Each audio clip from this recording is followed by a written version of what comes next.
Once upon a time, in a faraway land, there lived a man so exceptional that the divine hosts of heaven and hell were forced to take note. A man dangerous enough to bring Satan to his knees, but selfless enough to make God himself raise an eyebrow. How did this come to pass? Well, it all began at a very special birthday party for a very special young lady.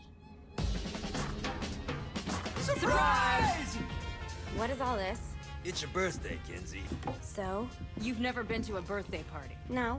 Oh, like not even growing up? I went to the School of the Americas since kindergarten. We didn't really do birthday parties. But you celebrated Christmas? I don't have to explain myself to you. Oh, Kinsey, this is going to be so much fun. Zinjai made a cake, Jane Austen is here, we'll play some games. What sort of games?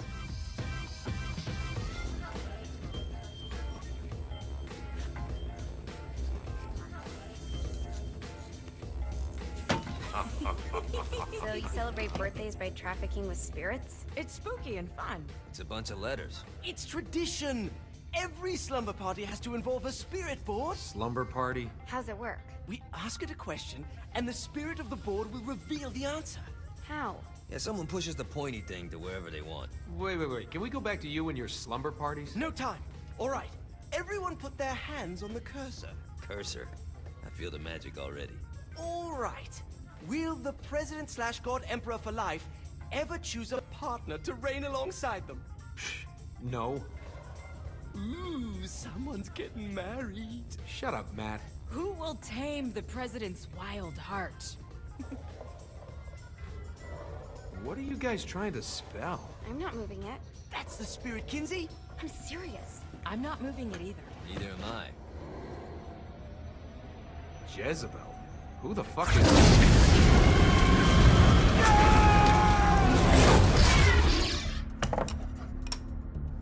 Is that not normal? Where'd you get the board? I was going through Zignac's artifact collection and found it there. Who did it belong to? Alistair Crowley? Christ. Guys? I think it's laughing at us. Fuck this. I think you're a smart enough piece of wood to see where this is going. Now, you ready to cooperate? That's more like it. You think we can trust it? It's not like we got a lot of options. So what's the plan? We mount up and go in after the boss? No, I do. No sense in what's left of humanity walking right into a death trap. Someone's gotta live to tell the story. That's a stupid plan, Johnny. I'm leaving you in charge. Hell of a plan, Johnny. Are you serious? I'm coming too. Are you kidding me? How do you plan to come back? I try not to sweat the details. You need someone with you that does. No. It's my birthday. Fine. Alright then. You know where my friend is?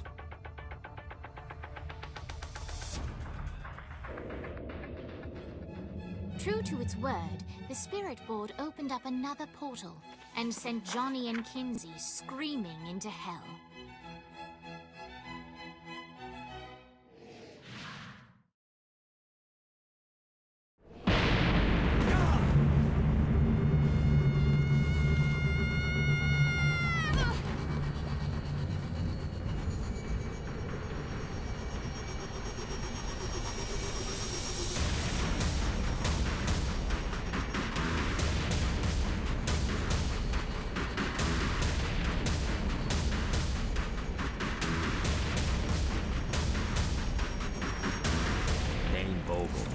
Ultor's behind this, I know it. Ultor and the Saints haven't been enemies in years.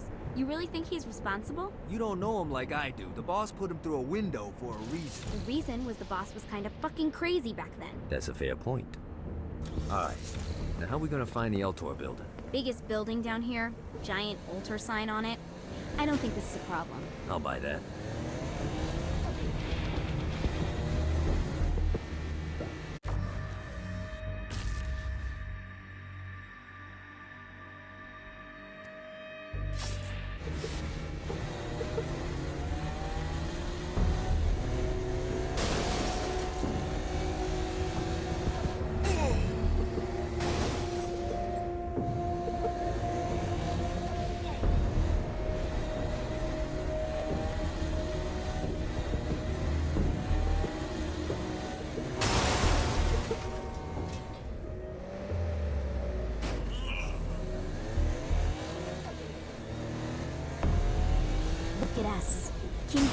Satan and Johnny Gat driving together on a birthday adventure. Are you always this excited? Generally, I'm a misanthrope. I get it.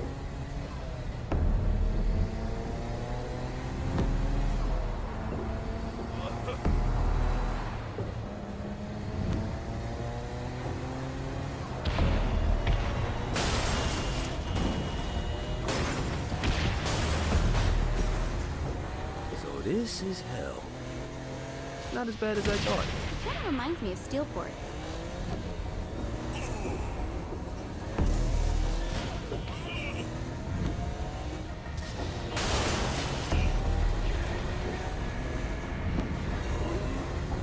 So what's the plan? Oh yeah. I'm gonna shoot him in the face unless he gives us the boss back. What if Dane doesn't have the boss?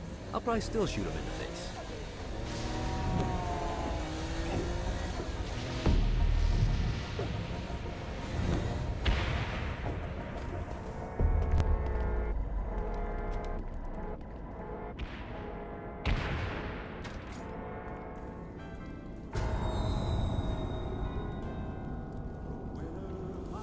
Welcome to hell. Shouldn't you have a receptionist? Such is the plight of eternal damnation. I have a feeling you didn't come here to catch up. Let's talk in my office. Not even death could stop the enterprising Vogel, who wasted no time in setting up an Ultor branch in the bowels of hell. Dane was eager to fill Johnny in on the ever-shifting politics of land rights in the underworld. But real estate mattered little to Johnny, who only cared where his friend was. Where'd you put the president? I've been trying to explain that. I didn't take them. Bullshit. You expect me to believe you just happened to be the first thing we see in hell? Maybe it's just me, but your thank you sounds more like an accusation. That's probably because he plans to kill you. Okay. I get the trust issues. Can I show you something? The pieces all came together. The president had caused more chaos and destruction than any other in human history. It was only natural that Satan would want them to marry his daughter. They needed a plan, and Johnny had one. I'm gonna shoot the devil in the face. I think you might be skipping some details. No, I said in the face. I like the commitment, but you gotta find a way to get close enough to him in the first place. When's the wedding?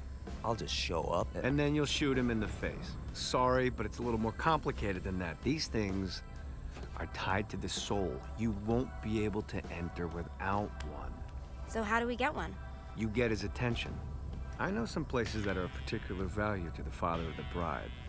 You hit those, you'll get your shot. Wait, why would Satan give out an invitation for destroying his stuff? Oh, he won't, but it should piss him off enough to get him to attack Johnny personally.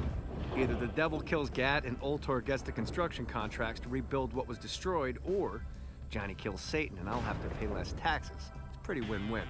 That's why you're helping us? To make more money in hell? Hell's what you make of it, sweetie.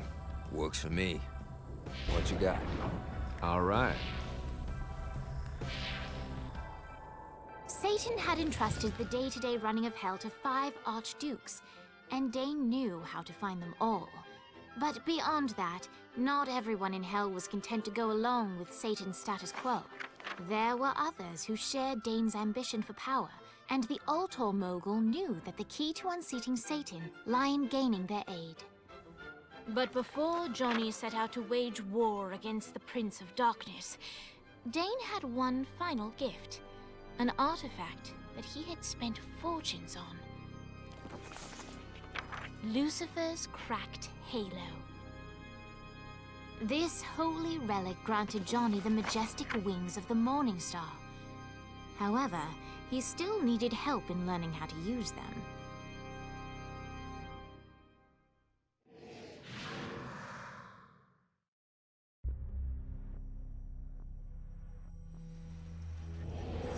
All right, you got me out in the sticks. Now what? Would it kill you to show a little excitement? You're about to experience angelic flight, for Christ's sake. Dane. Someone needs a nap. Just collect some... Great. Now you should have...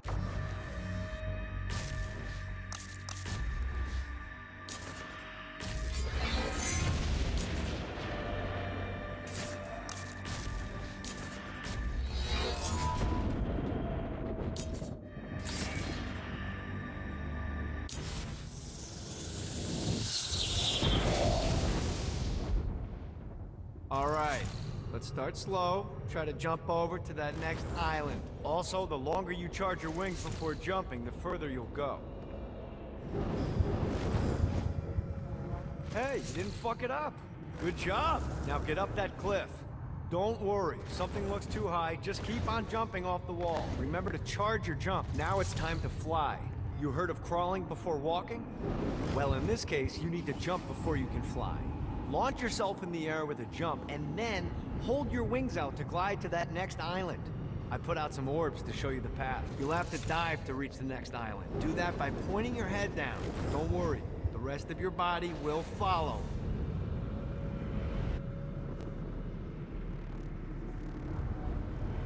I put a shiny flap orb out in front of you. Collect the orb, and your wings will flap to gain speed.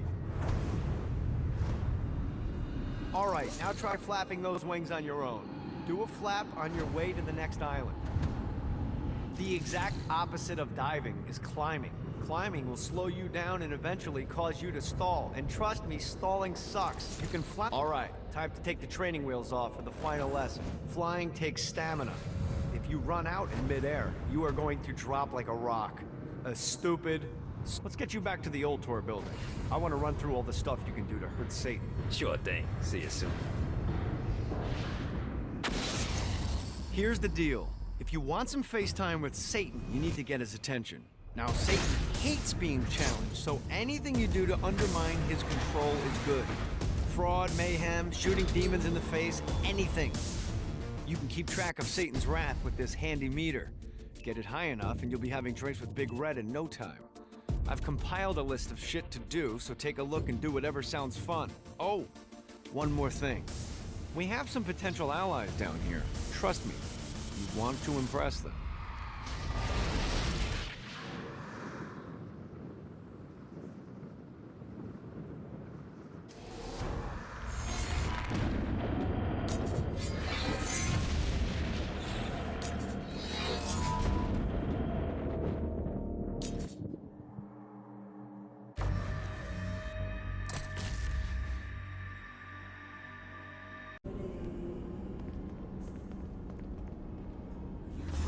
Don't mind if I do.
I hope there's not something ridiculous like 100 of these to find.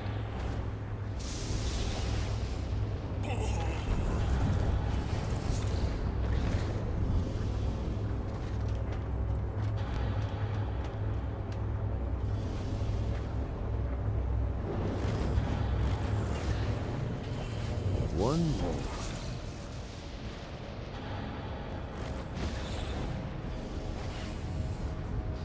Running out of juice.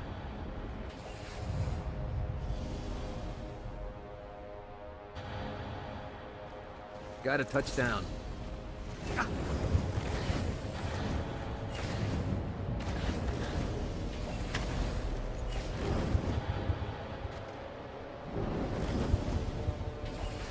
Woo! Well, looky here.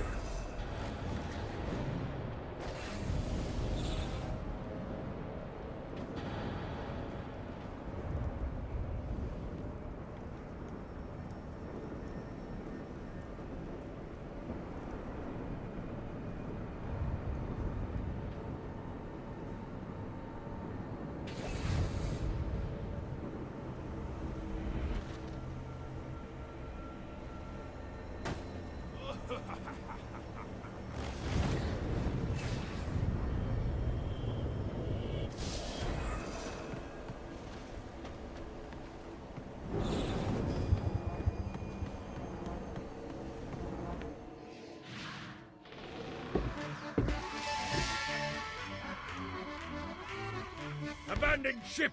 We've been boarded!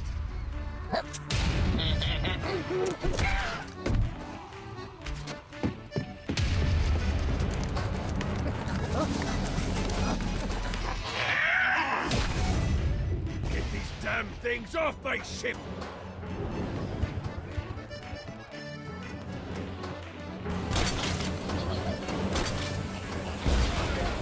You think I'm scared of you?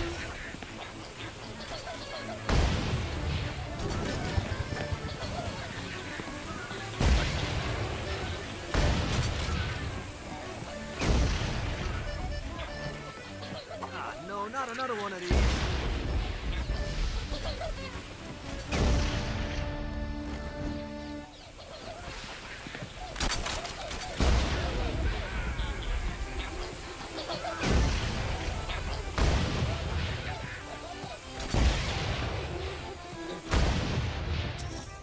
I got a bit of treasure in that chest over there. The weapon you find inside may help with our little imp problem.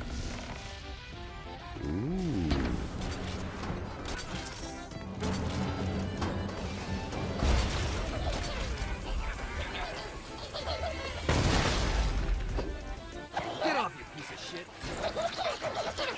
Get it off, get it off. Let's play.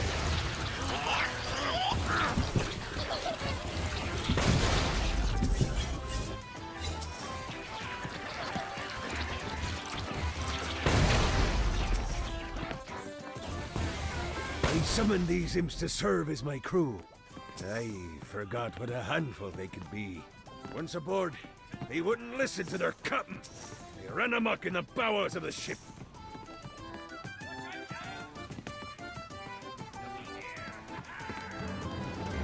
To you, good sir.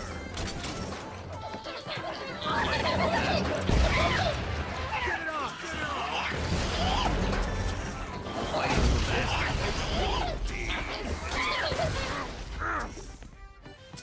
Fuck off.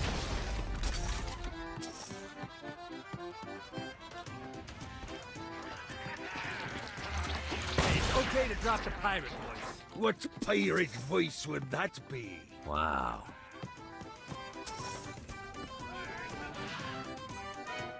Zinyak's destruction of Earth had a profound impact on the afterlife. To heaven, it was a logistical nightmare. St. Peter's meticulous nature drove purgatory wait times to unbearable levels. Meanwhile, in hell, where souls in pain were used as currency, it created a new era of prosperity for the wickedly enterprising. This economic boon resulted in the coffers of hell to be overflowing, which in turn piqued the interest of the most notorious man that sailed the seven seas. Long had Blackbeard been a thorn in Satan's side, robbing tax collectors on a semi-regular basis. But the promise of an immeasurable fortune drove him to be even bolder. An arrangement was reached. Blackbeard would provide information on strategic targets in exchange for a share of the profit. Johnny, who was interested in murder, not money, happily agreed.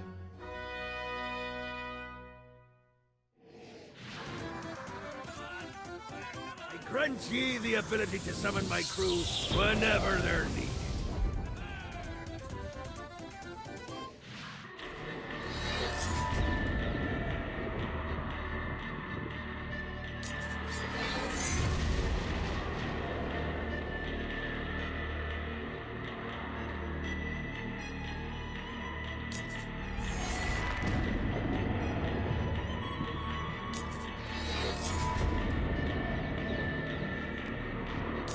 No soft targets.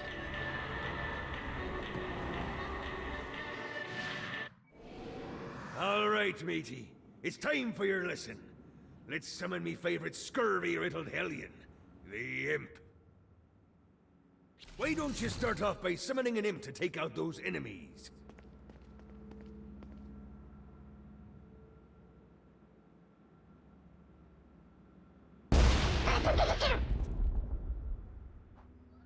There you go, matey. Now take down the other demon. Those little ankle biters are vicious. Now let's practice your aim. Take down the demons on the islands.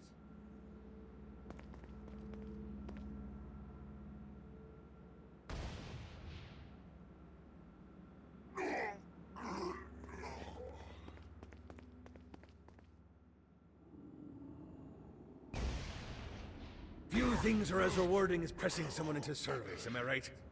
Now get going! There's a whole wide world waiting to be plundered.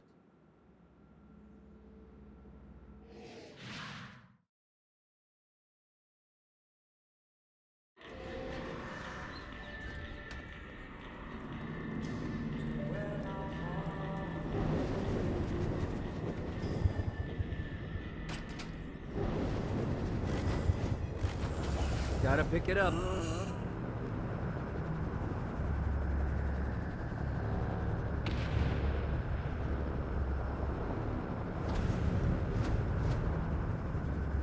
I raided a Sinterpol office and found information on where the president is being kept. Evidently, they've been trapped in some sort of soul crystal inside Satan's palace. Breaking in is an impossibility. Your best bet to save them is to continue to try to draw Satan out of his palace.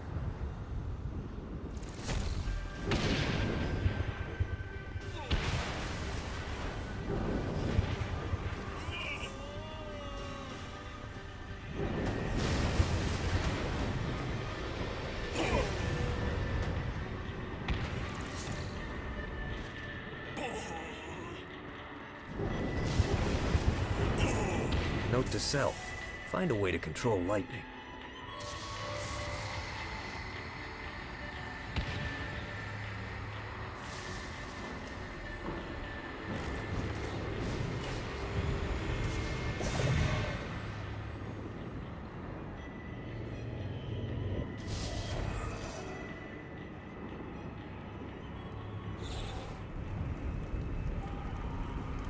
Need to rest the wings.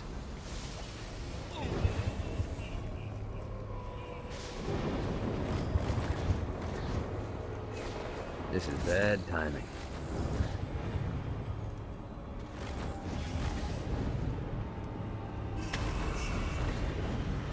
Running out of juice.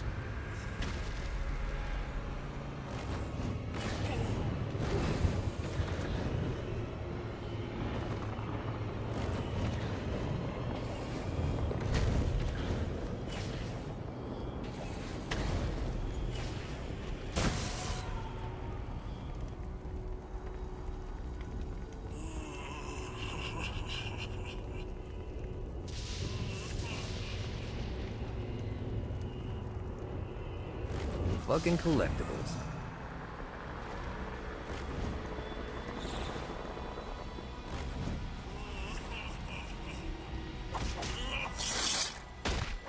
Fuck your world up.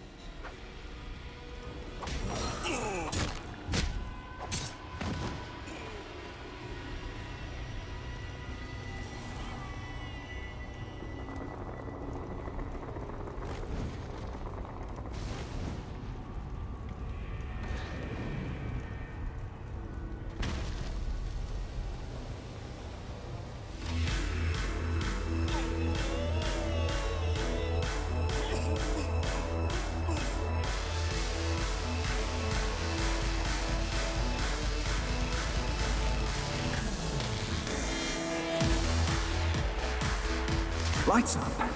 William Shakespeare, humanity's greatest playwright, and hell's most diabolical purveyor of entertainment, looks on as a brave mortal on an Orphean quest enters. The bard's interest is piqued, and he looks to test his visitor's mettle.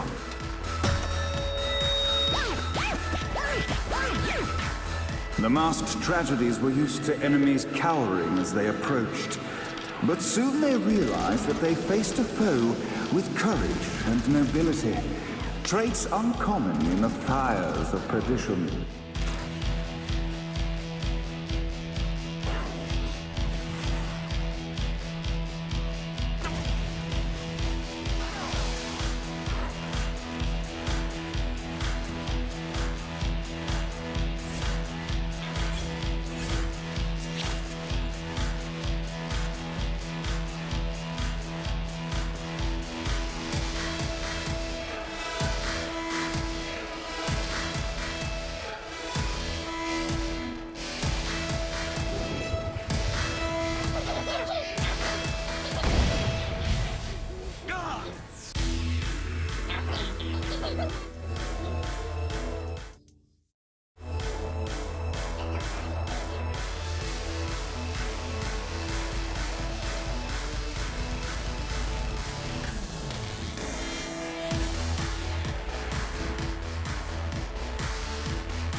The inciting incident resolved. The time had come for rising action.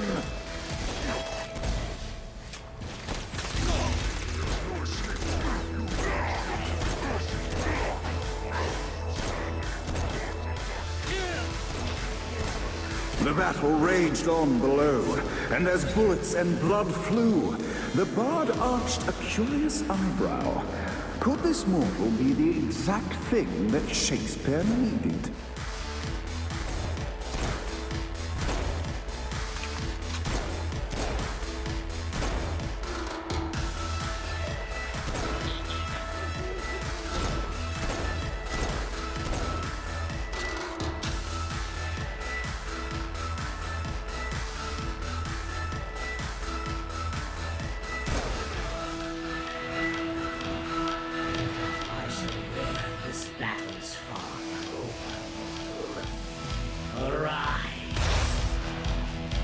And now, Act 3!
The conflict resolved. Shakespeare eagerly awaited meeting the champion that dispatched so many of his men.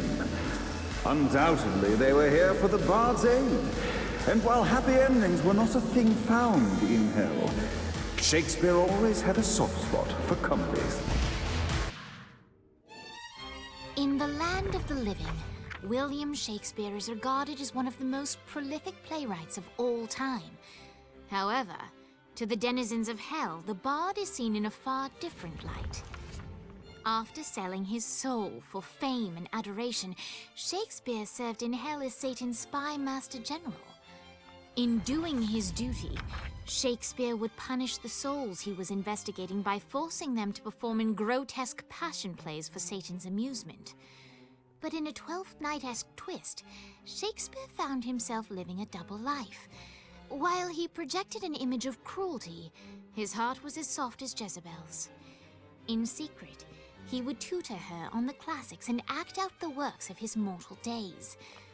When Satan found out, he cast Shakespeare out of the palace, believing that the poet would be tormented by the populace of hell, far out of Jezebel's sight.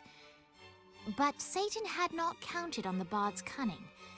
Embracing his persona of master torturer, Shakespeare and his followers, the Tragedies, took root in the entertainment district, biding their time for revenge.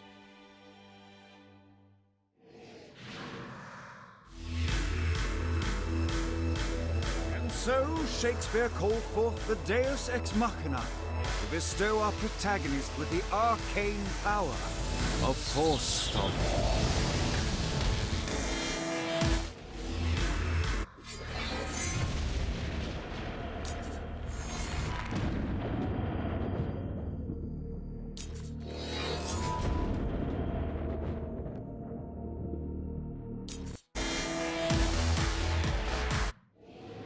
Lights up. The mortal stands in the training grounds, eager to try out his new Force Stomp power on the group of demons in front of them. Your suffering will be legendary.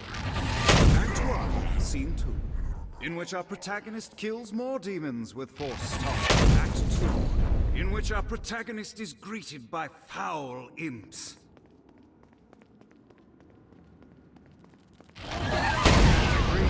In which our protagonist learns that Force Stomp even works on flying enemies, enabling them to remove a Dark Inciter's shield before shooting them to death with bullets. The day is won, and the curtain closes on our noble hero.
Got a touchdown.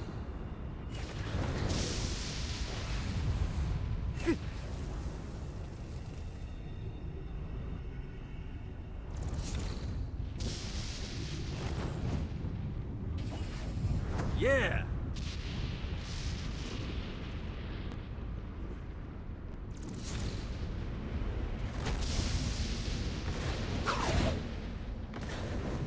Damn it.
Woo!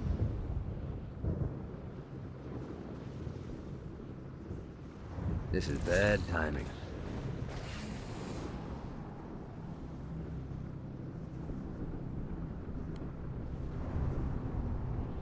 Got a touchdown.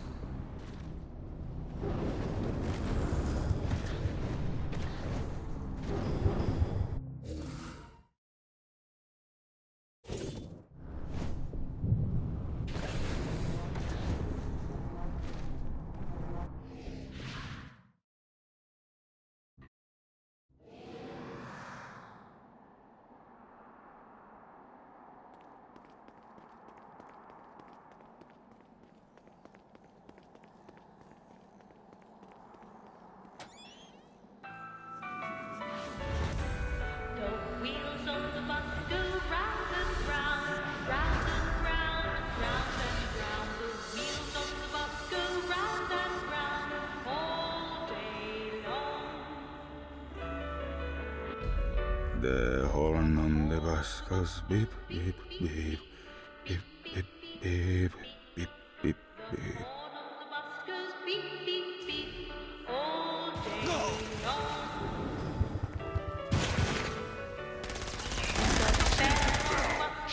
What, if they wanted to torture you, why'd they use the short version of the song? This is the short version.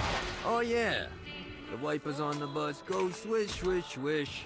The hobo on the bus goes pant, pant, pant. Them all have like 8 of them. Whoa! Tickets, please.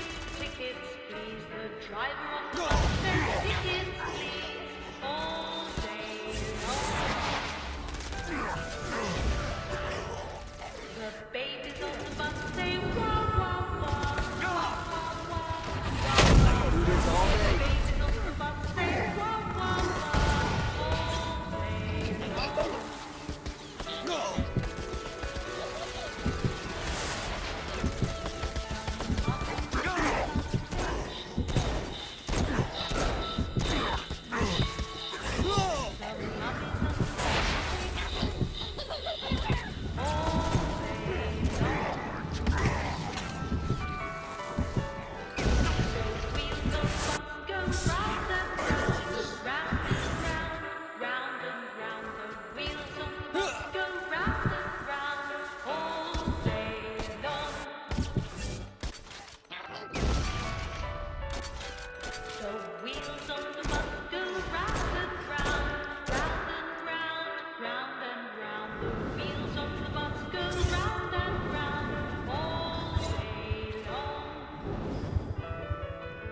Face me!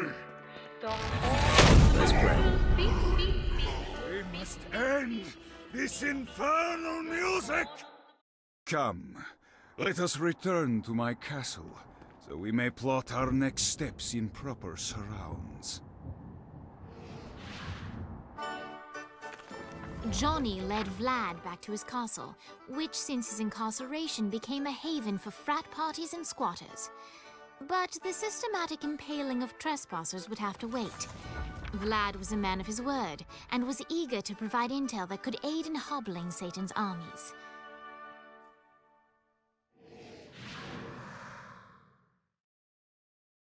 I bestow upon you the Stygian cold fire.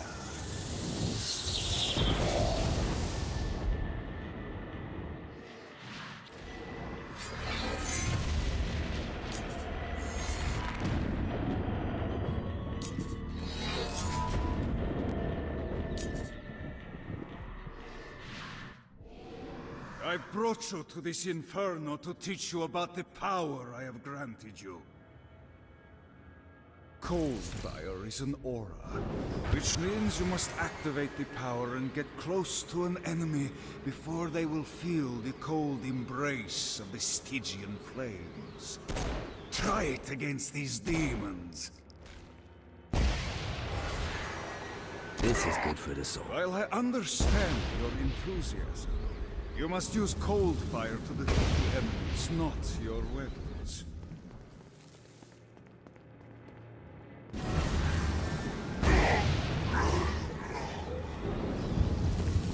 Well done. Now here comes a dark inciter.